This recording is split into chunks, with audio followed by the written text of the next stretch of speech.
I met Kiefer several years ago and gotten to know him over the last couple of years. And the reason I wanted to have Kiefer speak, so many women are starving themselves to death for no reason at all, okay? And Kiefer's number one concern is health first and then getting results. But the cool thing about Kiefer is he uses science and practical experience to help give women better results without calorie restriction or anything like that. And he's going to outline today the difference between men and women in fat loss. In the fitness industry, it's mainly dominated by what men do, okay? Even though the majority of the women that are actually hiring trainers and working out, majority of the people are women. So I'm going to hand it over to Kiefer. I've got a mic. You've got a mic. Okay. Yeah, I think I'm mic'd up. It shows you how much I know. Are you guys picking me up okay? Everybody hear me fine? Well, I'm glad to see so many people here. That's really awesome.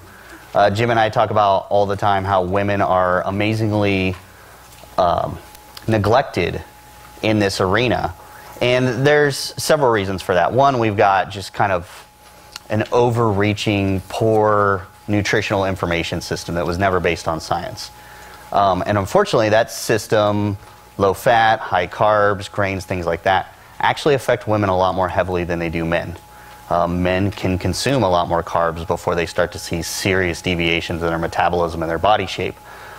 Women, you're going to see changes almost immediately, and at certain points of your life, some of those changes that occur are something that are going to plague you for at least 10 years of your life. Even if it was a short window, you could open up this problem that's going to last you for 10 years. And then we switch over, so that's general advice, and then we switch over to performance. Well, if you look at where any of this information has come from in performance, even when you go to the studies, women are incredibly underrepresented in research. And you can find very few well-controlled, it's changing, but in the past you can find very few well-controlled studies on women and performance and diet and metabolism. And through all of that, we've also had this explosion of internet gurus who don't even understand the terms that they're talking about. So you get confused with things like, are you in a fat-burning mode? Well, everybody sitting here right now, you're all in a fat-burning mode. Every single one of you. You can't not burn fat. It's very rare. What they mean is, can you mobilize body fat? And that actually takes a totally different paradigm of what you do with your diet to make that happen, diet and exercise. So we've got kind of three things that have, in my opinion, totally destroyed the health side of this country. It's totally destroyed the fitness industry. And then the people who've suffered the most are women.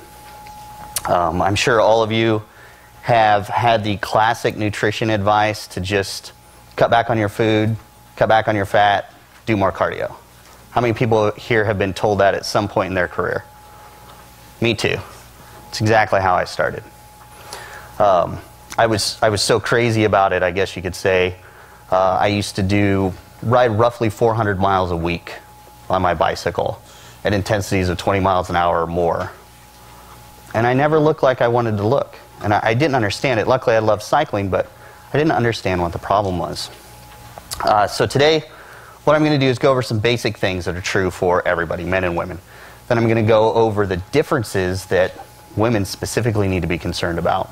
And then I'll open it up for questions, because I'm sure you're going to have tons and tons of questions, even probably just 10 minutes into what I say.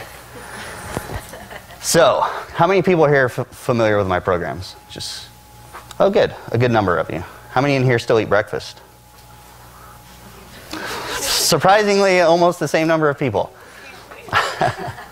So I'm just going to start through the day really quick. And what happens when you wake up, what happens through the middle of the day, what happens before you go to bed. And then from there, we'll leapfrog to other topics. First of all, when you wake up in the morning, you're actually in this fantastic fat burning scenario. And the first thing that we usually do every day is we eat breakfast.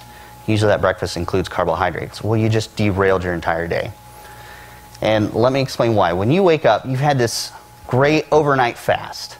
Anybody who's worried about ketone production and possible brain death or whatever you've heard the latest commentary on, every night you go to sleep, you go ketotic. Your body starts producing ketones. It's almost unavoidable unless you wake up periodically through the night and ingest calories, which I used to do as a bodybuilder. But you go ketotic. You know, it's a natural process. It's a healthy process. And you wake up that way. You wake up where your body's making ketones, which is a very inefficient process. And ketones are made from fat. So you're in this fat-burning mode. The rest of your body's burning fat. Ketones are being used for your nervous system. So, like, everything's great. And then you get another bonus. Cortisol levels spike first thing in the morning. So at night, you go to bed, they're pretty low. They raise, and you get a little hump about 30 minutes after you wake up, in general, if you have a normal sleep cycle. So cortisol is horrible, right? Death hormone. We got to get that under control first thing in the morning, right? Wrong. Cortisol is awesome because if you have not introduced carbohydrates, specifically, you haven't raised insulin levels yet, cortisol is extremely catabolic, but for fat cells. It actually tries to get your fat cells to trigger the release of a lot of fat, and it will trigger the production of ketones as well. So you've got this great opportunity. You've woken up first thing in the morning. You're already fat burning, just like you are now. But the key is cortisol is helping you to actually mobilize body fat. It's actually getting fat out of storage. We don't want to derail that. And I'll tell you a couple ways not to derail it. But you get another bonus. You start getting hungry. Most of you will get some kind of hunger spike first thing in the morning. How many people get hungry when you wake up first thing in the morning? So of course you think you should eat breakfast. You're hungry. If you can just stave that off a little bit, the hormone that makes us hungry is called ghrelin. We just discovered it maybe 10 years ago. We didn't even know anything about it. But as it rises, it makes you hungry. But the nice thing is, if it stays at a certain level for a little bit, then it releases growth hormone. So anybody who knows anything about growth hormone, it's there to repair body tissue, help make you anabolic, so that burst of GH is preserving your muscle mass. So your body has to go to its fat stores. It doesn't have a choice. And GH can help mobilize more body fat. So first thing in the morning, you're like fat-burning machines. And not only fat-burning, fat-mobilizing machines. All that fat trapped in your fat cells is willing to come out and get used for energy. Doesn't sound too bad, right? So far? Okay, I'm trying to... Sorry, I'm not walking over in the front of that side of the crowd. I'm trying to stay in the lights. So, guess what's the worst thing you could do? Eat. Eat carbs, specifically, yes. So here's what happens. As soon as... We can't control that insulin rise in the morning. There's plenty of studies that have, analyzed this cortisol curve. We know it goes up in the morning. And there's been other studies like try to find things to do to minimize the rising of cortisol first thing in the morning. And it turns out we can't stop it. And it's from that general thought, cortisol's evil, it's wrecking the body, we got to do something to get it under control first thing in the morning. But the problem is we can't. Doesn't matter what you eat, cortisol levels are going to go up. They're going to stay elevated. Well, the problem is when you eat carbohydrates, when you get that rise in insulin that occurs with any carbohydrate you ingest, any food in general, carbohydrates have a unique ability to raise it higher than most other foods. Insulin levels and cortisol levels high at the same time not only stop your fat cells from releasing fat, it can also cause your body to make new empty fat cells. This has been confirmed in animal studies and possibly in human studies. The way they measure that isn't always clear. So we've got this great potential to make ourselves really fat. And that potential starts when you wake up in the morning. And we've also shown your body actually has a preference to burn fat most of the day unless you eat carbohydrates first thing in the morning. If you eat carbohydrates first thing in the morning, not only is your body not mobilizing fat, it doesn't want to burn it either. It tries to go into this carbohydrate burning mode. And luckily that's more true for men than women. Get into that difference here in a minute. So first thing in the morning, absolutely, you don't have to avoid breakfast, but it is the least important meal of the day. What you need to absolutely do is avoid carbohydrates. I don't care what you've been told. It came from some guru who probably did a diet back in the 80s that came from a bodybuilder. And if anybody has questions about the history of the bodybuilding diet, we can talk about that later. That in itself is a very interesting story that had screwed women over immensely. So, you got to avoid carbohydrates first thing in the morning. So we did that. Let's just pretend everybody in here either skipped breakfast or didn't eat carbohydrates. And I know somebody in here did because I had breakfast with them before they knew who I was. And they had a plate full of potatoes. And I believe there was a muffin on there. So I didn't say anything. I was incognito. I actually had a beard this morning and a hat. So I didn't want anybody to know who I was. Yeah, right there. So let's just pretend nobody had carbs for breakfast. You just had like eggs and sausage. Your body is still in this great fat burning mode and fat mobilizing mode. Everybody in here needs to get that idea in their head. It's not just fat burning, it's fat mobilization. Fat mobilization is the key to getting thin, skinny, healthy. Any word you want to put in there that we strive for as a culture, fat mobilization is the key, not fat burning. Like I said, everybody sitting here doing nothing in this frigid environment is burning fat. I asked Jim to put on the air today. I didn't know he was going to turn it into a meat locker. So this is actually my fault. I apologize. But you are probably burning a little bit more fat than normal. That's a good thing. So this is going to last through the rest of the day. For the rest of the day, your body's really happy to burn fat. Your triglyceride levels will go down. Spikes in triglyceride levels at any point during the day is an independent risk factor for an immediate heart attack. Guess what happens if you have a low-fat, high-carbohydrate breakfast? You actually elevate your triglyceride levels all day long. So you've just increased your chance of a heart attack by doing classic advice. And it's because your body can't burn the fat, but some of it's been released. And you're probably eating fat too. There's all kinds of problems there. So we've skipped breakfast, skipped carbs. We're burning fat all day long. This is kind of what I consider to be, if you've read any of my articles, I call it the 0-point diet. This is what essentially every human being should be doing to be healthy. You should not be eating carbohydrates.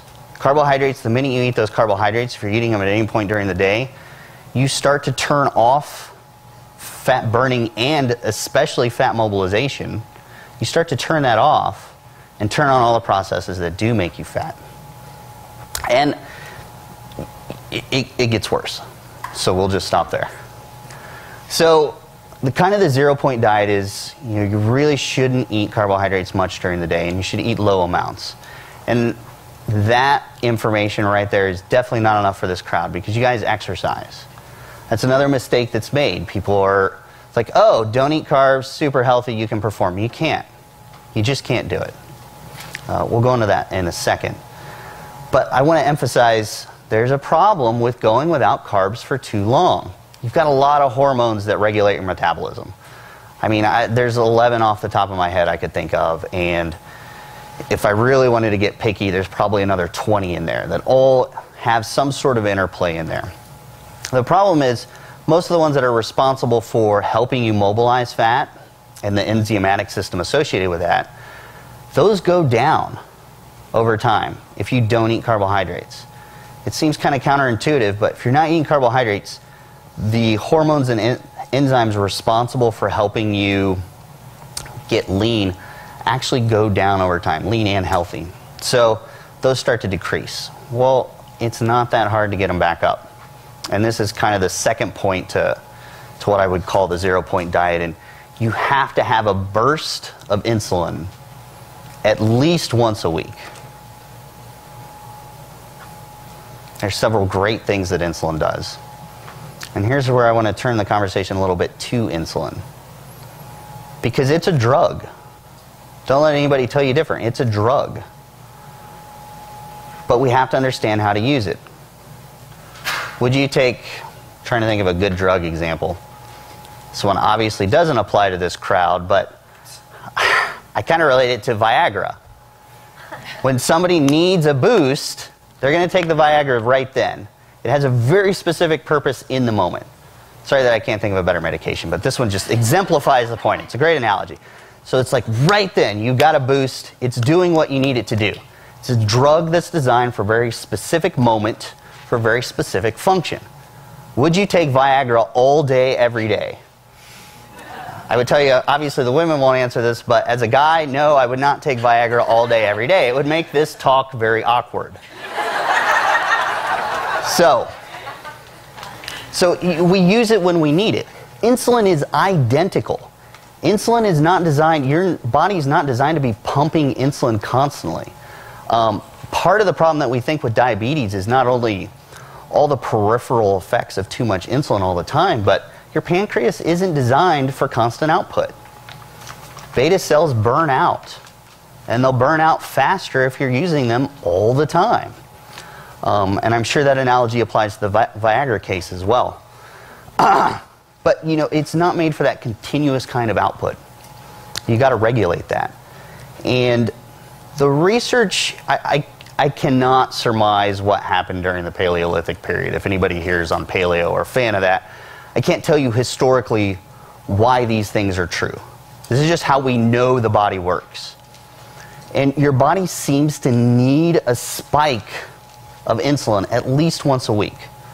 The leaner you are, the more often you need it, but at least once a week, it needs a spike. I'm trying to be very clear about this spike. If we spike insulin levels, we get increased thyroid hormone output. Like, does everybody in here know what the thyroid hormone is? What the thyroid is?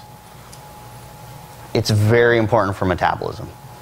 You literally get a spike in just your base metabolic rate goes up when you have this spike of insulin once a week.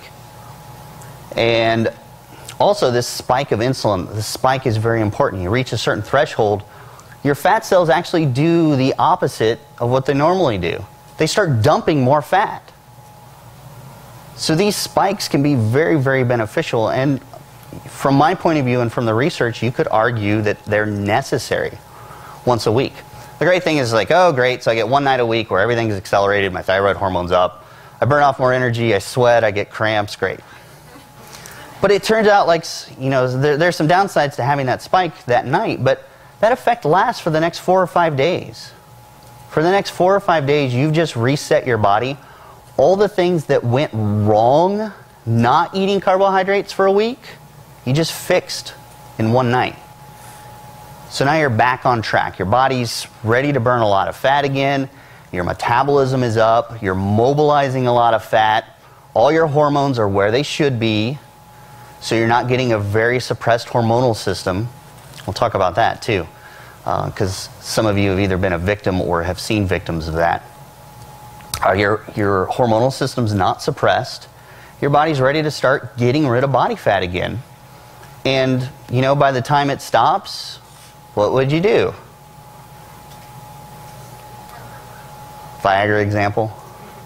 What would you do? You'd spike it again. So this is what I consider the true 0-point diet. And if you're familiar with my book, Carb Night, I literally designed that book around the lowest level person with the lowest level of activity, the diet that they could use to get healthy and get rid of body fat. So I really consider that the 0-point diet. I don't think it's paleo. Well, it's definitely not paleo. You cannot find, under those parameters, a better diet to get you healthier faster. And just as an example, I started working with a medical group in Arizona, and what they do to judge how healthy you are in your age is they do an ultrasound of the carotid artery, which can build up a lot of plaque, and so they have this age association. And the doctor did the diet, used Carb Night, and his carotid artery age before the diet, he's 42 or 43. His carotid artery age was 65. So he was well on his way to the grave. He used Carb Night for about a year, had the ultrasound done again. His carotid artery age is 22 or 23. It actually repaired, not only did it get rid of the plaque, it repaired the damage. And this is a guy, I'm not kidding you, who was downing, contrary to my recommendations, was downing a lot of Oreos and ice cream for his Carb Night. Every time he had a Carb Night. I'm not saying that's the ideal carbohydrate source. But really the only thing it did, though, his health became phenomenal. It just slowed down his body fat loss. So there is a big difference there. You don't have to be super lean to be super healthy. You can be super lean or super healthy and have a little bit of excess body fat. That's, you know, just something you have to accept. So you got to tune your goals around that. if your goals are purely aesthetic, realize that reaching that may ultimately affect your health in a negative way. How many in here have competed in some sort of figure or bikini competition? Yes, so nobody wants to admit that. Raise your hand high. I didn't, by the way. I just am trying to encourage people to raise their hand. Or a bodybuilding competition. I did do that. I couldn't bring myself to get into a bikini, so I skipped that. So that actually, when you push into those realms, and probably the way most of you did it, you're actually jeopardizing your health quite a bit, and those can have lifelong effects. So we've just gotten to the 0-point diet. This is what, if you've got clients who are really there to just get healthy, they're not working out 2 hours a day, they're not competing for a world record or a gold medal or to put on 30 pounds of muscle, this is kind of your base diet. And I'll leave, you guys are all going to have questions about how many calories you should eat, things like that. I'll save that for the Q&A, because it's a very, very open question, and it's very individualistic. But I can tell you don't have to really track calories that much, which is nice. So we've hit the 0-point diet. Everybody in here, though, I'm going to guess, does some form of exercise and does it with some sort of intensity. For some of you, it might be a religion, where, the gym is your church. I mean, that's not a bad thing. It's a great place to go and find your peace of mind and to find your body. I'm sure somewhere in the Bible it says the body's a temple. And, for all intents and purposes, you should think of it that way. You don't defile a temple. Living in the gym is great, but it comes with consequences. You're no longer the bottom rung person. You're no longer the person who sits in their desk all day, every day. The 0-point diet will not work for you effectively. Your body will get stressed out, and it will break down. You can make well, that's for this crowd in the room. If you have really obese people as your clients, or even just obese, they can actually do the 0-point diet for a very long time with pretty good physical activity level. But for you in here, you can't. It's just not going to work. You're going to burn out. You're going to burn out your metabolism.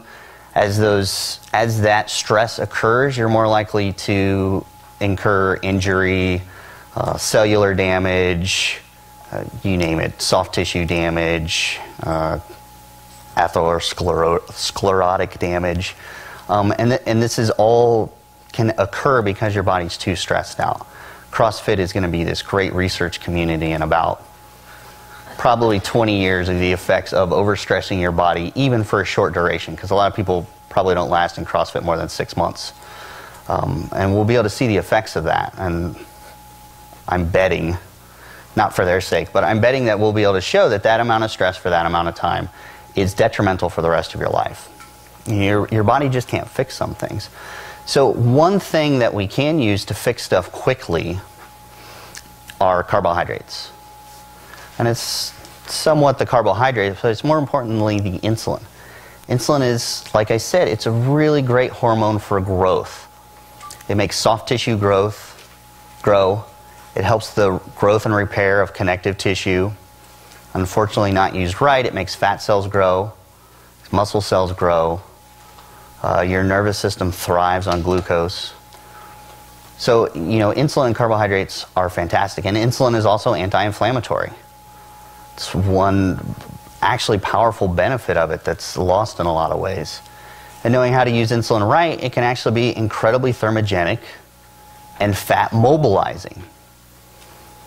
So we've got to, in your position, in the position of athletes, in the position of people you train who train very intensely, even if they're not going for records, they need carbohydrates introduced at some time in some way. The key is how to do that effectively. Everybody's different, everybody's schedule's different. So the way I found when I was stuck in that conundrum was through the research and through researching diabetics. And the base of it is, so I don't go into too much detail and you guys fall asleep on me before we get to the question and answer. If you work out, your muscle cells love to soak up glucose. They love, that's really one of the bad things about insulin intake is your body only needs glucose for 3 things. Only three things. One is your brain probably, there's finally some research that says your brain needs a very small amount of glucose to function properly. And we're talking your blood sugar levels are never over 4 grams total at any one time. So that's not a lot of carbohydrates. You need carbohydrates to form glycogen, which has been quite accurately called human starch. And you absolutely need carbohydrates to store fat in fat cells. Triglycerides, the glycerine backbone, is built from glucose. Those are the only three things you need carbohydrates for. And I think I just put up 4 fingers. Those are the only three things you need carbohydrates for. Glycogen, okay, that's great. Brain function, obviously pretty good. For brain function, just by the way, your body can make all the glucose you need. You don't actually need to ingest it for that.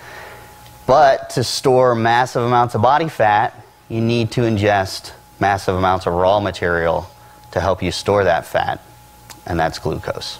So those are the only three things you need glucose for. So who in here would ever imagine, knowing what we've talked about thus far, building a diet based primarily on the consumption of carbohydrates? Would anybody in here make that recommendation? That's the recommendation being made every day by our government. And dietitians. Dietitians are a unique breed because they're actually mandated to give certain advice, and if they don't, they can be sued or go to jail. So it makes their job very difficult even if they are educated on what happens. So this is the advice we get. Nutritionists, this is what they learn all through school. You have to eat a lot of carbohydrates to live. But it's the complete opposite. You need them for very, very few things. And that's what we're going to talk about is why you need them to exercise and how to introduce them with exercise so you get exactly the benefits you need without any of the downside. Before we go into that, I am going to unfortunately drop a bomb on the women in here and let you know that when men work out, we burn a ton of glycogen. We just eat that stuff up. Our body loves to tap into it. We go into glycogenolysis very quickly. That's the breakdown of glycogen into glucose. And we can and will deplete our glycogen stores often. And I've had arguments with that about experts. But we can deplete our glycogen stores pretty rapidly. The great advantage of that is when we're done working out, we burn more body fat for the next 24 hours. So we're like mobilizing more body fat, we're burning more body fat, our metabolism spiked. So not only do we clear out our glycogen load, we get thinner for the next 24 hours. That's men. Women have this fantastic ability to mobilize and burn a lot of fatty acids when you work out. This is great, right? You're burning fat. The minute you're done working out, you got maybe 50, it depends on the scenario that they test, but you've got between 15 minutes and 2 hours. They have an elevated fat-burning metabolism. And then after that, it's gone. When you work out, and you could come up with some evolutionary conjectures on this, but the fact is, when women work out, your body does everything that it possibly can to preserve your glycogen levels. You operate under a very different metabolic paradigm, both when you work out and after you're done working out. So you can see why the advice that works great for guys sucks for women. Because you don't blow out your glycogen load when you work out. So you can't handle as much carbohydrate ingestion after. And then to boot, you don't have as much muscle. Can you just write your question down? Yeah, I want to save the questions till question time, which we'll open that up pretty soon. And I'll warn you right now, why questions I can't always answer. Sometimes I can only tell you the fact. We don't always know why. So you've got to have different components to your training. One is if you work out heavy, and that's all you want to do is just resistance train. I always say heavy because we just, in the magazines, it's a perfect example. They had the chair workout, where somebody just stood at a chair and did fire hydrants. Okay, that's resistance training technically, but it's not a heavy workout. So I'm assuming you use weights. I'm assuming you do some real training. you don't get to wipe out your glycogen stores like normal. So if you've read any of my stuff on carb backloading, a man's ability to eat carbohydrates after a heavy training session is extreme. They can eat a lot and never put on body fat. There's obviously some more effects there than we can account from in the research, but men have this great advantage. I have to say, for that reason, I'm glad I'm not female. Because I was a fat kid and I love treats. So I'd be totally screwed if I was female. But women can't. If you're just doing a resistance training workout, you can't get through your glycogen stores like guys can. So that just means you can't eat as many carbohydrates in general. And I'll help you figure out ways to get around that too. There's always tricks. It's the nice thing about the human body. There's always tricks. So now that I've set that up, I might as well set up carb backloading for those of you who don't know. It's very, very simple. You just don't eat carbs in the first half of the day. Hopefully you trained in the afternoon. You don't have to. I can now finally explain the reason why. And then you have carbohydrates at night. Pretty simple, right? So I could just be done. That's really the basics of carb backloading. There's all kinds of modifications you can make, but that first half of the day we've done something great. We didn't interrupt the fat burning that's going on first thing in the morning. So that's fantastic. And I don't care, have some sausage, bacon, whatever you want in the morning. Just don't eat those carbohydrates. Body's going to keep burning fat all day long. You resistance trained, hopefully in the afternoon. If you did, you get this optimization. Your muscle cells, you've burned some glycogen, men more than women. You burn some glycogen, and then muscle cells, after you've resistance trained, they like to soak up sugar, and they don't care if there's insulin. They'll soak up sugar regardless of insulin. And this is really important because as you go through the day, your body actually becomes more insulin resistant. Your cells don't react to insulin. How many people in here know really the only two types of tissue that need insulin to absorb carbohydrates? Anybody want to guess? There's only two tissues in your body. Muscles, one. Fat. Fat cells, muscle cells need insulin to absorb nutrients, nothing else. So when we talk about insulin resistance, what we're talking about is the two major components of metabolic tissue can't absorb nutrients when they're hit with insulin anymore. That's insulin resistance. We go through that cycle every day. You wake up very insulin sensitive. This is where the advice came from to eat carbohydrates. The problem with that is your fat cells are as equally sensitive as your muscle cells. Fat cells have an infinite capacity to store fat. Muscle cells have a very limited capacity to store the glucose. So you wake up insulin sensitive. As the day progresses, you actually become insulin resistant to a certain degree in the evening. It's again another reason we've been told not to eat carbohydrates. If you've trained, your muscles have this great adaptation that when they resistance train, they will soak up glucose no matter what. You could have no insulin in your system, or your muscles could no longer react to insulin in any way. They will still soak up glucose. This is powerful. This is really powerful stuff. For type 2 diabetics, this would be life-altering. But instead, they're told not to work out. This would literally be life-altering for them, and that's where I found this research. You can produce all the effects necessary to cure diabetes with resistance training. It's just spectacular. And then after that, so you've set up this scenario, burning a lot of fat, tons of fat, became insulin resistant, worked out. Now you've worked out, you've caused all this micro damage from the workout that's beneficial, but you want to turn that off as quickly as possible. There's a scientific term for that called hormesis, where a little bit's good, a lot is bad. I think relationships are that way. The little bit of dating in the dating stage is phenomenal. You get married and something happens. That's a hormetic effect. A little bit is good, a lot is bad. Okay, and that's the same with training. You cause some damage when you resistance train, and letting that damage sit for a little bit is really, really beneficial. It does a ton of beneficial things. But if it goes too long, it can actually no longer be beneficial. Insulin stops the bad part. So you work out, it's really great if you're having a carbohydrate-loaded drink after your workouts. Of course, you want to provide some raw materials to repair the damage. That's why we usually include protein. You've got like a 30-minute window that's highly effective, especially if you're going for muscle building. If you've used this if you've backloaded your carbs at the end of the day, this window lasts a lot longer where you can keep eating carbs without doing damage. The extra benefit has to do with a lot of enzymes in your fat cells. Show of hands, who's interested in that process? Okay, not enough.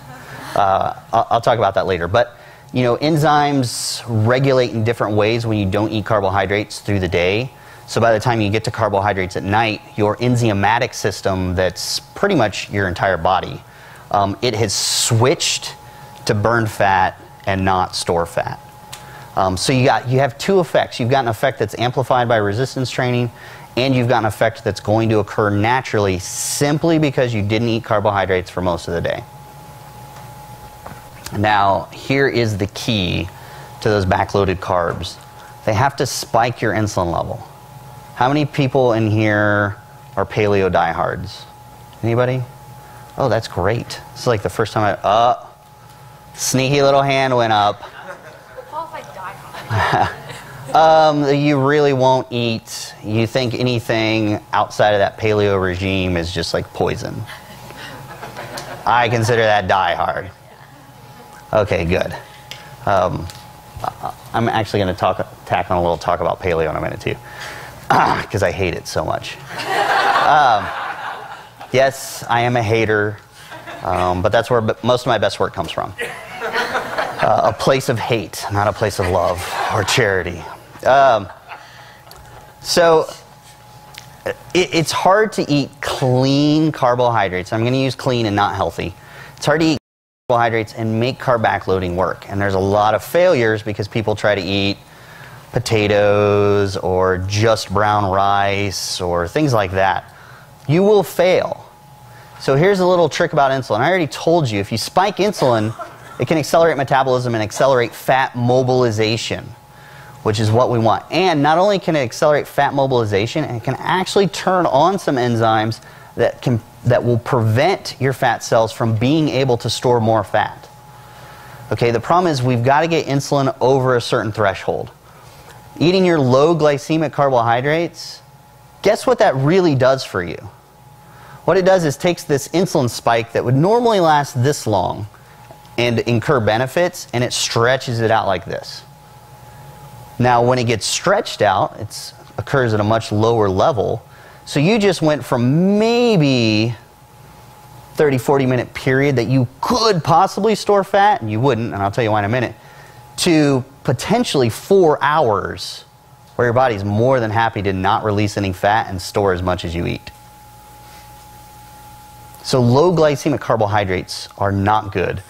And the reason they come out in the research to be healthy is they're essentially replacing the Viagra scenario where somebody's taking Viagra every hour, and they're replacing it with Cialis, which is much more mild and lasts in the system for a long period of time without ever causing a spike, is somewhat appropriate analogy here. Low glycemic carbohydrates work the same way. They provide this long-term fat storage without ever giving you a spike.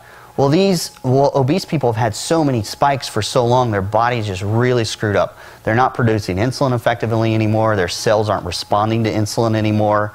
So all you've done is really, you've just taken that like huge spike away and you've lowered it. So of course, their body's no longer getting hammered with excess insulin, but they're also not producing a ton of insulin all the time.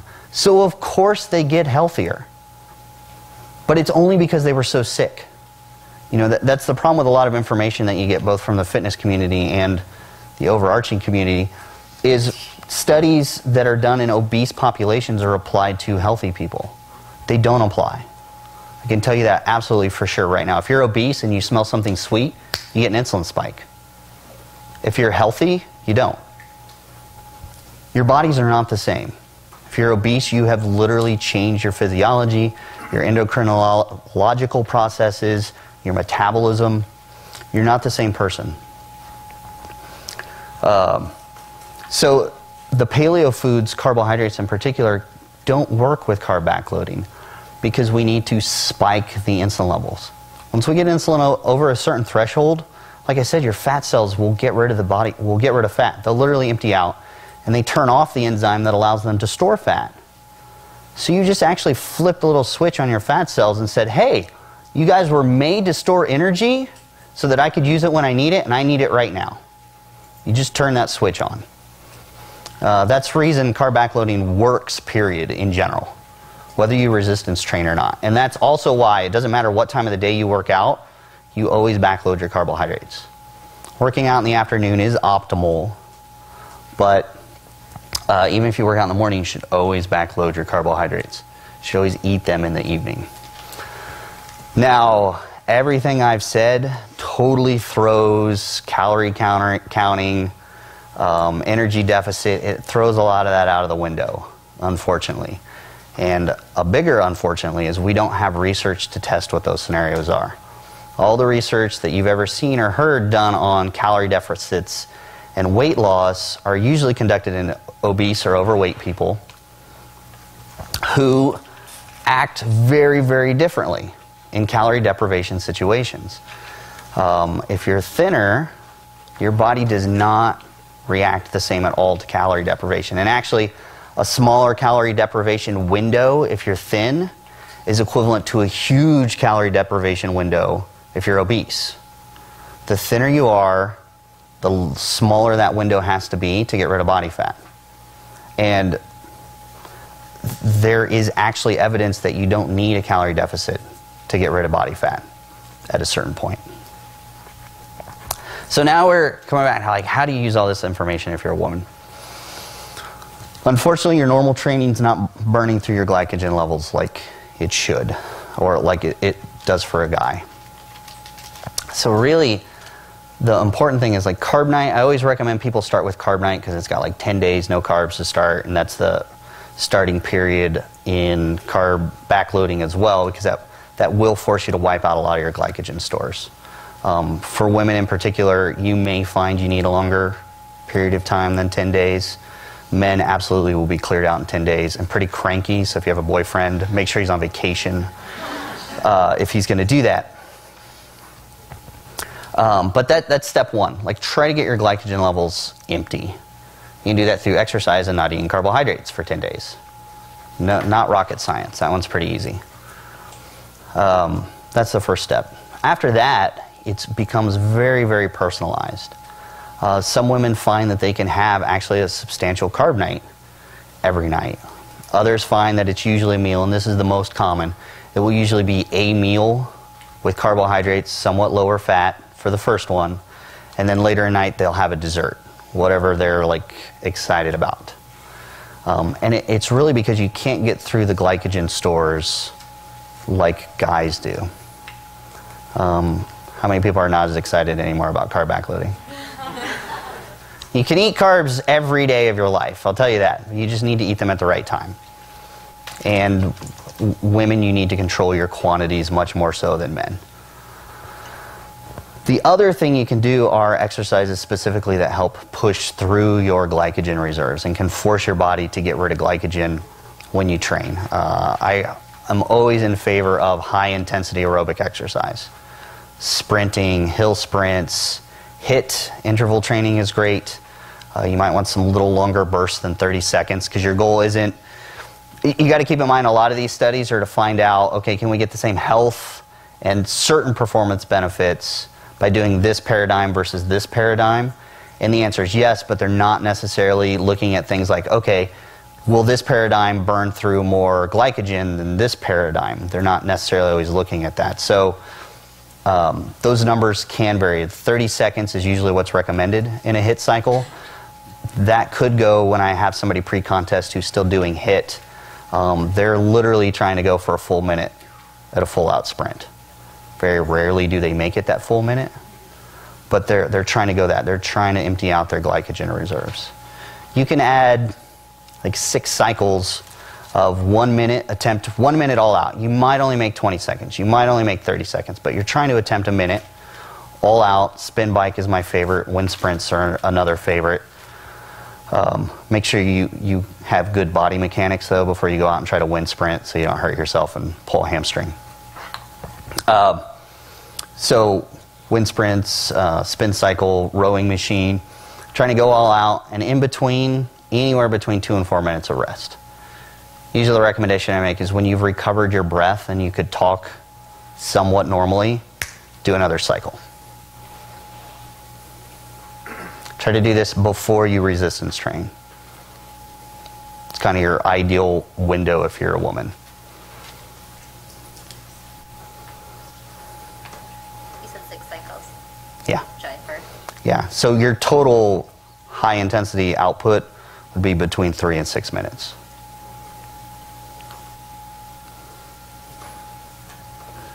Could somebody be kind enough to give me a bottle of water? Jim? Thanks. So I just covered a lot of information. Yeah? I could rant about paleo for a couple minutes if you want. I kind of like to hear it. So the problem I have with paleo is I will agree that gut health is incredibly important. But it is a very, and that's their main focus, really, is gut health. From gut health, they say everything else springs eternal. But it's the health of the overall organism that's the problem. If you're sick, if your body is stressed, having too much body fat is a stress. Being stressed at work is a stress. Being married is a stress. I don't care what you say it is. Working out is a stress. There's good stresses and bad stresses. But if you're stressed, your body can only recover and handle so much. Well, if you're eating a food that you even have the mildest type of allergy or reaction to, it doesn't have to be a real allergy. You might just have a reaction to it. Your body can't recover. So it accumulates. Then you eat again, and it accumulates. And then you eat again, and it accumulates. And your life stress is probably not changing. You're just adding this stressor that your body can't recover from. So paleo has turned that into... I love Rob Wolf, great guy, good friend, but I just cannot agree with that gluten is, what's the phrase, Jim? Satan's excrement. Yes, gluten is Satan's excrement. I just cannot buy into that. The problem is we're seeing people that are incredibly ill, they've got all these problems, and then, lo and behold, we put them on some sort of food deprivation diet. Usually the recommended scenario is 30 days. So you take out all wheat, you take out all grains, you take out all kinds of other foods. Well, guess what happened when you took out all those grains? The person just went on a ketogenic diet. It's very, very similar to what's known as the Spanish Mediterranean ketogenic diet. Very, very similar. Even their food selections are very similar. I wouldn't doubt if somebody didn't just steal the Spanish Mediterranean ketogenic diet and called it their version of paleo. So you've deprived yourself of all these carbohydrates. Well, guess what happens when you deprive yourself of carbohydrates that long? Your body can start to heal a lot of things that were broken. Eating carbohydrates all the time is a stress. Not only on your pancreas, but on the rest of your body. It's a stress that your body's trying to cope with. You've just eliminated that stress, and lo and behold, a lot of things get better. So for 30 days, by the end of that 30 days, you feel great. Then we introduce foods back into your system one at a time. And this came from a doctor who owns a very successful clinic in Austin, of all places, and she said 90% of everybody that comes into my clinic has an allergy to gluten. And this is one of the ways she tests it. She deprives them of calories. At the end of 30 days, she has them eat bread. Guess what happens when you deprive somebody of something that their body took some time to get used to for 30 days, then you reintroduce it. Not only are you reintroducing the gluten, you're reintroducing carbs. Guess what happens to that person? Anybody want to take a guess? Yeah, they feel like crap. Their abdomen gets bloated. They probably will have something similar to excrement the next day. They feel horrible. So the instant conclusion is, well, you're allergic to gluten. Let's move on to the next one. I guarantee you if everybody in this room went 30 days carbohydrate deprived and gluten deprived, every one of you will come back feeling like crap after eating bread at the end of 30 days. And we actually have research to show that. Somebody without a reaction at all to gluten can go 30 days without, eat gluten, and suddenly they have a reaction. So a lot of what paleo suggests actually gives a false positive for reactions and will actually cause reactions. So my take is paleo works for some people. It works really well for overweight people because you're removing carbohydrates.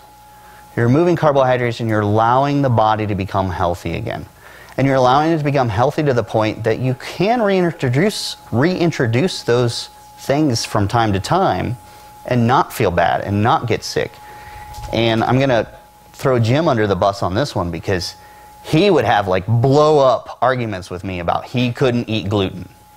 Not even the smallest trace amount. And I said, well, why not eat flaky pastries? They have gluten depleted flour. He says, there's still gluten.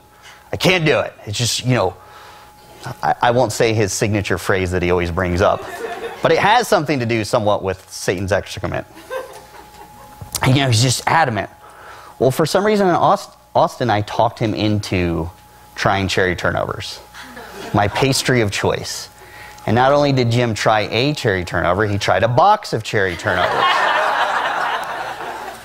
His reaction the next day was, I've never felt this good. Because he'd gone without gluten for so long and he'd healed his body could now handle this introduction of gluten. Sure, it might have actually caused an allergic reaction. That is a real possibility still with Jim and Jim's case. But his body could handle it. It wasn't a big deal. Did he eat cherry turnovers every day for the next month? No, he didn't. But his body could handle those allergies without a negative reaction anymore. And it's because he's become so healthy. And so that's what paleo is missing in all of this. If you look at all the versions of paleo that actually work, they're very low carbohydrate. And they just allow a person to get healthy to the point that it doesn't matter if you eat a food that is somewhat toxic. And let me just tell you right now, I got slammed at paleo because they asked about nutrient balance and eating vegetables. And I said the only reason you should eat vegetables is as a vessel for butter. And I do firmly believe this. And I got, so you will get some nutrients that allows you to ingest some more fats, a healthy fat at that.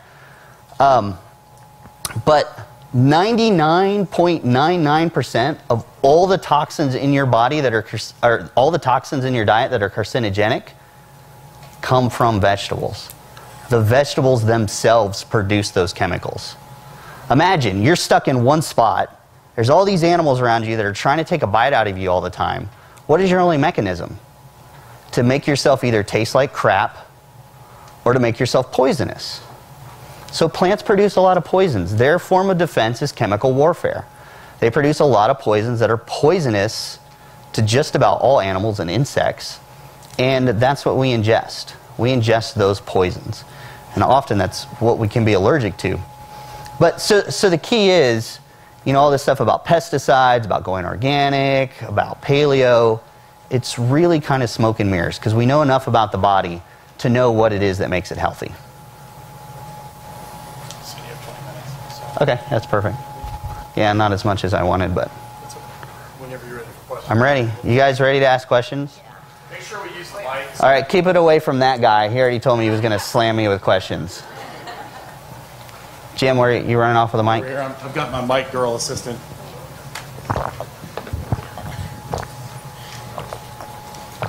I'll just repeat your question. Go ahead.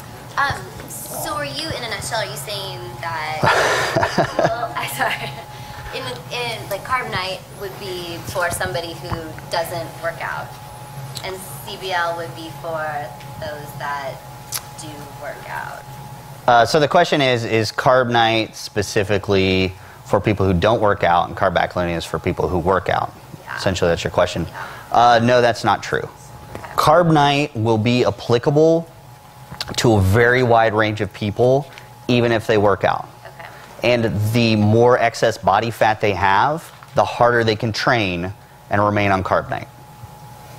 Okay. So the smaller that you get, your window. Correct. You'll have to. There's this point, and this is actually a new book. There's this point where carb backloading and carb night essentially merge. Okay. The distinction between the two becomes very fuzzy. But the basic recommendation is for, I would guess, 90% of most of your clients, carb night will be a very, very effective diet. And when it's not effective, when they feel depleted, guess what you should use? Yeah, carb backloading. There is no reason that you should be or need to be on the exact same diet the rest of your life. Goals change, your body changes, your stress from day to day changes. There's no reason to assume that your diet should be the same every day. The easiest way to control all of that is to just watch what happens and then go to a diet that you know the effects at that time.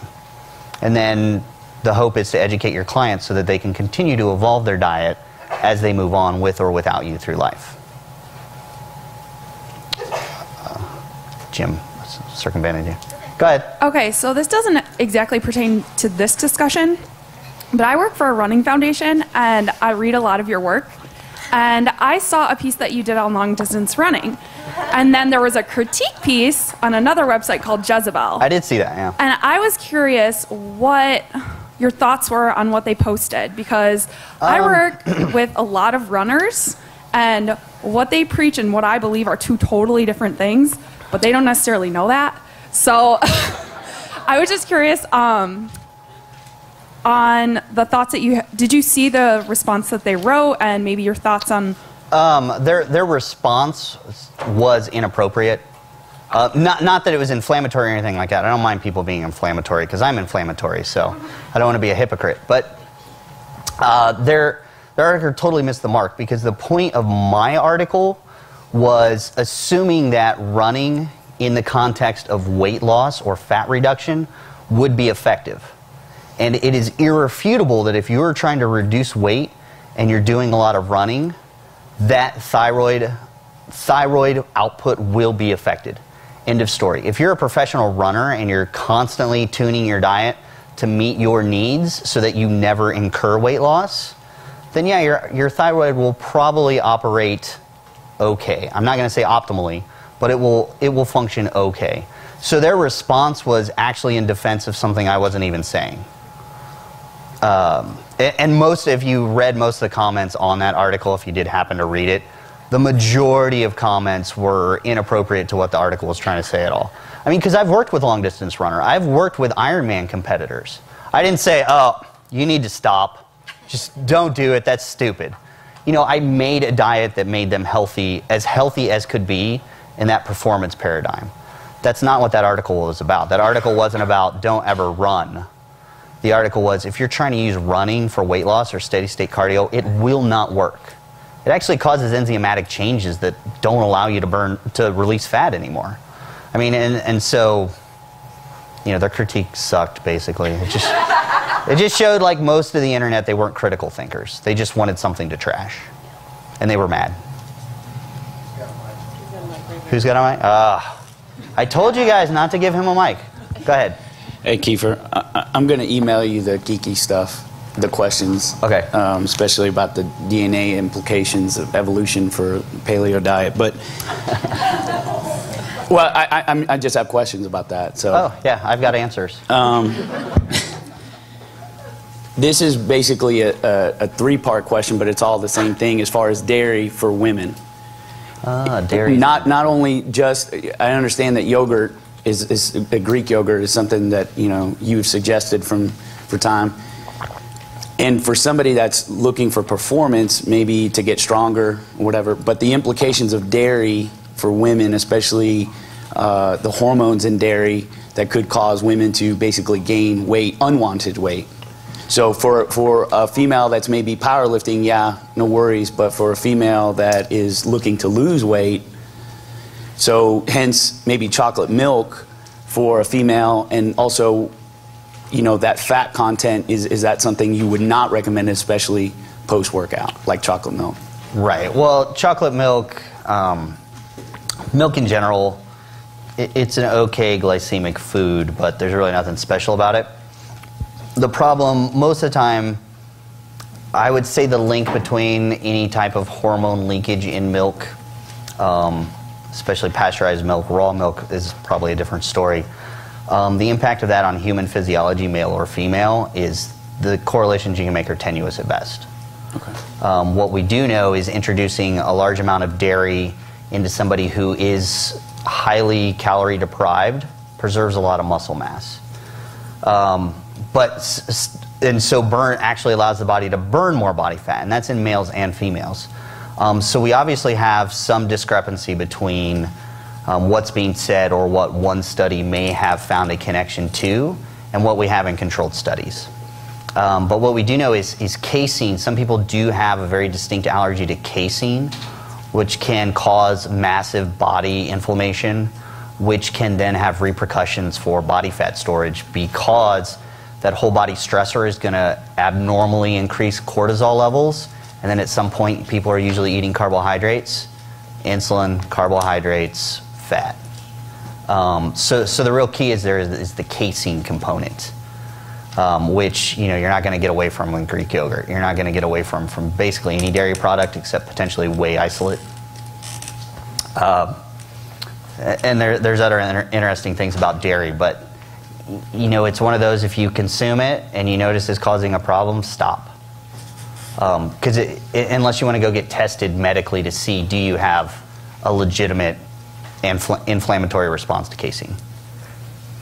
And as far as fat for your first post-workout shake, or? The only thing that really matters is changing the glycemic index of the food in question. I've actually been looking into a lot of research into that, and it turns out that fat content, you can't look at the amount of fat content and actually judge how it will change the glycemic response. Milk, 2% milk has a very good glycemic response. If your goal is pure muscle building, there's no evidence to show that it has an effect. What happens is you basically stretch out. Instead of having a burst of protein synthesis over 4 hours post-workout, it lasts 12 to 24. But you get the exact amount of protein synthesis. So, it's kind of one of those, what do you want to use? So you're saying fat, basically, post-workout, like something like chocolate milk, doesn't stunt or blunt the insulin response? Correct. Not of milk, no. Okay, thank you. All right, since you had potatoes this morning, go ahead. Call me out, thanks.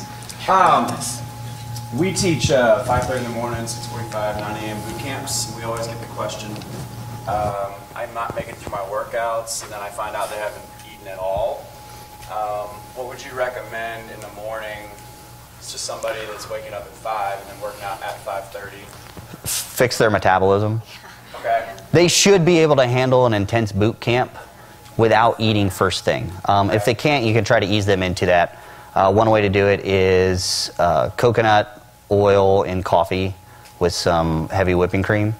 Okay. The coconut oil gives instant energy bursts. It should help them not only to get deeper into the workout, but also to trigger the processes that will give them the energy to make through that workout and still mobilize and burn a significant amount of body fat. So like almonds or Greek yogurt, anything like that? Almonds would be okay. The problem with those is you're not going to get, like with coconut oil, it has MCT oil in it, which gets into your system almost immediately and can spark ketone production. That's your quick energy when you work out. So that's why I recommend coconut oil. Other fats can take anywhere from 2 to 3 hours before they're available for energy. So you didn't really help out their scenario. If they've got an upset stomach, it might have helped that out, but you're not going to help them out that much. My guess is they're carbohydrate addicts. Yeah, so they just can't function without a normal, regular supply. And my guess is they're probably women. Yep. Because women, when they work out, especially in a boot camp type of paradigm, their body will not mobilize their glycogen reserves effectively. So they are literally gassing out like a fighter in the ring. Right. So like I said, introducing these quick energy fats can help to transition them beyond that. You've had your hand up several Can I times. piggyback off that real fast? If you are What if I say no? Okay, go ahead. If you are experiencing enough energy throughout your workout, do you still recommend having to take your coffee with coconut oil prior to, or can you do the fasted? No, yeah, I mean, it's up to you. Okay. You don't need to. That opens up a huge can of worms. So I'm just going to say no, you don't need to. If you want to, it won't make a big difference either way. Because if you work out, especially if you're fat adapted, your body makes a massive amount of ketones right away. It just does. And then my actual question, I'm sorry. Oh, your actual question. What's if you're on carb night and your goal is to deplete your glycogen stores, what's your risk of moving into your muscles as an energy source? It's actually very low. Because you're not introducing carbohydrates, which is what would try to force. So glucagon's main function is to break down glycogen. It's to trigger the breakdown of glycogen so you can get that fast energy. The problem is when you run out of glycogen, the next thing glucagon triggers the catabolism of is muscle tissue. But if you're not if you don't have insulin introduced, then glucagon can actually work in conjunction with cortisol to create more fat mobilization and ketone production. So it's all like insulin changes the game. So if you have eliminated sources of insulin increase, then your body is going to do incredibly well at burning fat and preserving muscle.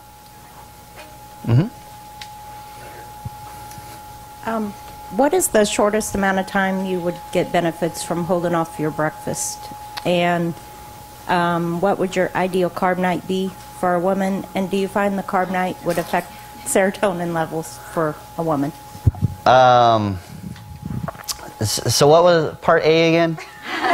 Let's just step through these one by one. What's the minimum? That one threw me a little bit because I'm not sure of your question. You said to hold off on your breakfast. What's the shortest amount What's the shortest amount of time to hold it off and still get benefit? Right. Really, you could eat right away as long as you're eating non-carbohydrate based foods.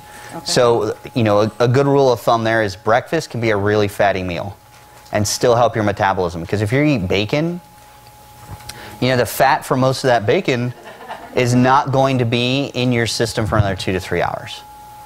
So you're still doing a lot of fat mobilization. And what was part 2? Your ideal carb night for a woman? Yeah, the clean versus dirty too. How much? That's what I want. I can't answer how much for everybody. That varies intensely. Ideally, junk, I hate to say it. Foods that are richer. Where I go back to on this is, I've had the opportunity to work with a lot of stage athletes. So their diet is so controlled and their body it's such a point that I can see things instantly. The ideal carb nights in those scenarios that do not cause any negative effects at all usually has a meal with something that spikes insulin a little bit. Sweet potato with brown sugar and coconut oil. There's a small spike there. It's good. And then they'll have some dessert after. And it's usually something that's not heavy fat-wise. It's not like brownies or cheesecake. It's like cookies. Even though cookies still have a lot of fat, they're not as dense as cheesecake. They'll have those kind of things before bed, usually with a glass of milk or some protein powder. That's kind of, to me, the ideal carb night. But you got to remember ideally it started a couple hours before dinner, too. You should have some kind of carbohydrate. You've got like 6 hours that you need carbs in your system. So if you do dinner, that's why the sweet potato is nice. It stretches out the glucose, and then you spike it right before you go to bed. You get about a 6-hour window. So that would be ideal. Like the 4 p.m. Yeah, 4 p.m. is usually when you break it. When you have your first bit of carbs, yeah. If you're on carb night. Okay, can I ask a question after just regarding that? Yeah, well, hold on. Let's finish this real quick. Sorry, lastly, did you find any effects on serotonin or hormone levels? Yes. Yeah. When you've taken carbohydrates out of the system for that amount of time and you reintroduce them, there's a spike in serotonin levels for up to, I believe it's like 16, 18 hours, and that's male and female. So yeah, you will usually feel lethargic the next day. It might take you a little bit to break out of it. It's also incorrectly attributed to the carbohydrate hangover that you hear about sometimes. You just feel sluggish, you feel relaxed, and you can't really care about much. And what was your piggyback question real quick? Well, are we aiming for like a certain amount of carbohydrates, or No. all trial and error? Kind of. It's trial and error. You're aiming for a certain insulin spike. Okay. You're not aiming for quantity. You're aiming for quality. Okay. And the quality is the spike. I'm going to go with you. Just a real quick one. With the HIIT training, when you say go 30 seconds and rest for 2 to 4 minutes, you have a lot of people tell you that's too long of a rest. You're catching your breath too much. So why the longer? Like, what is? Why do people say you should have a shorter break so that you're not breathing? Because they don't understand energy systems. Okay. I mean, what you're trying to do, so it can take up to, so when you go into that level, you have tapped into all three of your energy systems. You've tapped into creatine phosphate, you've tapped into the glycolytic, anaerobic glycolytic, and you've tapped into your beta oxidation. So in between, if you keep creatine phosphate levels depleted for too long, it actually can change how your cell effectively uses the glycogen the next bout. So if those are totally depleted, then what happens is your beta oxidation actually tries to back up and kick in sooner, which will actually exhaust you a little sooner too, unfortunately, because it can't keep up essentially. So you actually are essentially shutting off the glycolytic cycle slightly if you're trying to deplete your creatine phosphate, and that can take 3 to 4 minutes to replenish. So there's no benefit to doing it sooner, but there is benefit to waiting. And you can't truly go all out unless you rest. Right. You're not going to go all out without that creatine phosphate. That's what I was talking about. Like when you push those, you get exhausted a lot faster. I think we have like 1 minute, so one question, way in the back. Yes, thanks. What are your thoughts on intermittent fasting? In 1 minute. In 1 minute, it sucks. It's very unscientific. Fasting, possibly for 1 day, if you're an obese person or you're very overweight or very unhealthy, fasting for an entire day will have distinct benefits. And actually, fasting for an entire week might have distinct benefits. Like serious cellular health benefits, because your body is so wrecked.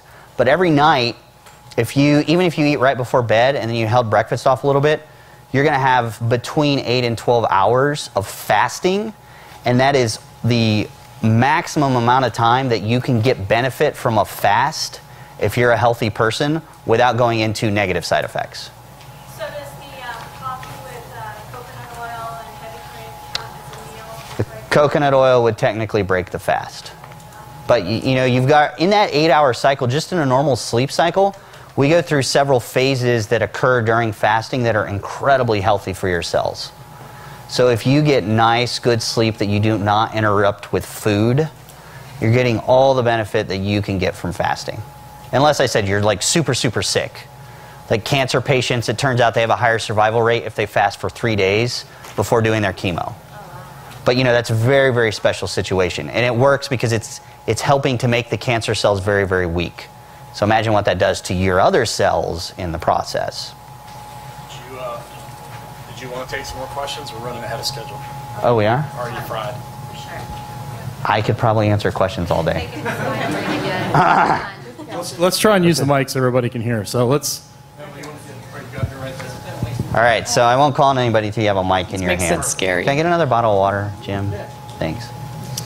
Okay, so I'm Carb Night, carb backloader. Love it. Use it with my clients. Okay.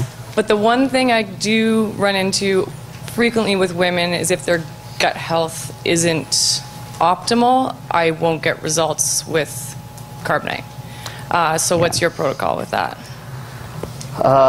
That's a very good question. Or do you find the same thing? Or I find the same thing. What I usually have to do is find some sort of probiotic, thank you, that will work for them. And I wish I could just tell you one off the bat that's worked every time. There's not. But yeah, the gut health can be a very, very big limiting factor. And that's especially true if somebody's gone and done a contest. If you have any clients who have formerly done a contest or doing one, gut health can have a huge impact on how they rebound with their weight after that show. So, you know, really the trick is finding the probiotic that works for them. And so what I've kind of realized is if I put them through the 10-day resetting, reorientation, if they don't lose anything in those 10 days, that's kind of been my indicator that something's out with you. If somebody doesn't lose anything the first 10 days, there's something else going on. There's massive metabolic derangement. If you can absolutely verify that they didn't cheat or they're not lying to you, there's massive metabolic derangement going on there. You're not going to fix it with gut health. Yeah, so normally at that point I don't even go on. I don't even continue with carbonate. Yeah, I wouldn't continue with much of anything other than like very low level exercise for a couple weeks. Carbonite's not bad. I mean, carbonite really is like low level. It allows a lot of processes to go on that can improve the health from the macroscopic level down to the cellular level, down to the DNA level actually. So it's not always advisable to take them off unless they're just having a really hard time with it. I would really recommend trying to find a probiotic that you can work with them on, and do it in conjunction with carb backloading, because they'll have a bigger negative response having those carbs every night. So if you can find one that attenuates that response, you have significantly improved their gut health. Thanks. You're welcome. You got to have a mic. This is Jim's new rule. In some of your information online, you've talked about how you maybe recommend only doing carbonite for 6 months at a time. That was in the book. Okay. Because I didn't. My premise is I won't say anything unless there's enough research to support it or to make a very good extrapolation in a certain direction. And at the time there was not enough data and I did not have enough experience to recommend carbonite for more than 6 months. But now you think it's... Now I've got data from medical facilities that have tested parameters and they've got people on it for 2 years and they just like healthy. Awesome. With breaks or no breaks? No breaks. I was wondering about like the spike. Like, is that supposed to something like, this probably sounds crazy, but like that you're supposed to feel, or like someone asked how much, so that's kind of like off of that, like what, like am I supposed to have like a little gadget that I gotta go get to see? There are actually gadgets for that, but you have to implant them slightly under the skin. I'm not sure if you want to do that. So the question was, what could you possibly feel for to know that you've spiked insulin levels?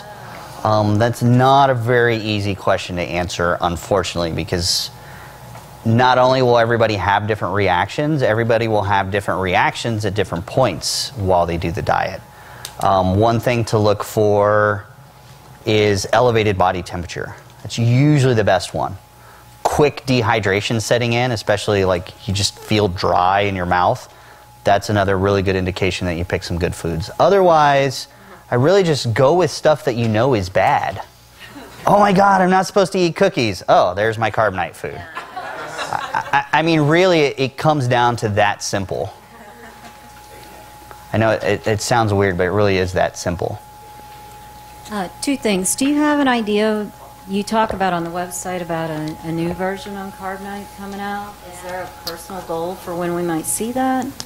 I read about everything you put out there. Yeah, I've got a lot of stuff scheduled over the next couple months. Sure. And to be honest, carbonite is at the end of that cycle. That's a good thing I know Alex then. So, yeah. And the other question is, for somebody that all of a sudden now has a problem with high bad cholesterol, has been doing carbonite for several months right now, and the doctor, like most doctors, don't know what they're talking about and want you to eat grilled chicken and low fat, and I'm not going to do that. So do you have a way to lower bad cholesterol? So this is a very, very interesting subject, and one that I can't specifically give advice on. I can only tell you results of other people who have experienced this. You want to get like C-reactive protein. You want to get particle breakdowns for that LDL, because what the medical consortium has found with people who are on carbonite is you cannot judge anything health related on levels of the bad cholesterol. For example, the doctor who's doing the diet himself has cholesterol levels over 300.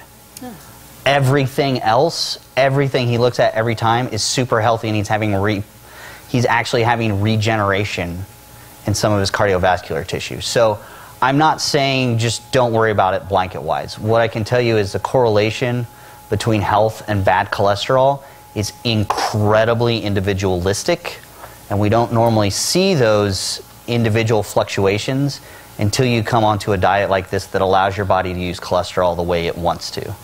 And I can also tell you that I think it's 70% of heart attacks in the United States over the last 5 years, people had lower than ideal levels of LDL cholesterol. They were in the perfect healthy range. So that correlation is really, really weak. There's other more powerful factors. And actually I'll be talking about that a lot more on the websites, like the health component of what to be worried about and when to be worried. So that's all I can really say at the moment. We're going to take one more question, and then Molly's going to raffle some stuff off, and then we're going to break for lunch. So Emily, go for it. In your book, you say no fruit for your last meal or for carb loading. If you're trying to stay more clean, I understand the apple turnovers, the cereal. So just no fruit, period. Just like a cranberry salad, that's something like it's got sugar in it, and you know the stuff you have at Thanksgiving. No, or I mean, fruit's okay. You want to go with higher glycemic index fruits or higher insulinotropic fruits. I mean, you got bananas, you got grapes, you got cherries, you got a lot of the citrus fruits. You're going to stay away from stuff like apples and pears, but they're just kind of this low-level food, whole fruit. It's not functional within the realm of this diet. So when people ask me about fruit, I'm like, well, it doesn't really fit anywhere. I don't know the last time I ate a piece of fruit, to be honest. And it's just, I love fruit, but it just doesn't really fit cleanly in the diet anywhere, so I just would rather not worry about it. If I see a banana and I really want a banana, I'll eat it, but using it functionally is very, very difficult because it's nutrient dense, but it's not calorically dense, and it's not always very good for raising insulin levels. So you can include it, but it's hard to consider it like the functional component of carb backloading. Does that make sense? Yes. And is there a time you would stop eating before bed? A certain amount of time? You know, up until I'm in bed, I guess. Well, thank usually you so what much. happens is I'm stuffed to the point that I have like so much bloat that I really cannot do anything other than lay down in the bed. So I'm done eating at that point. One of the reasons I like Kiefer so much is that he's very inflammatory, and he makes me think. You know, that's really important. You should think about what you're doing and what you're presenting. So thank you, sir.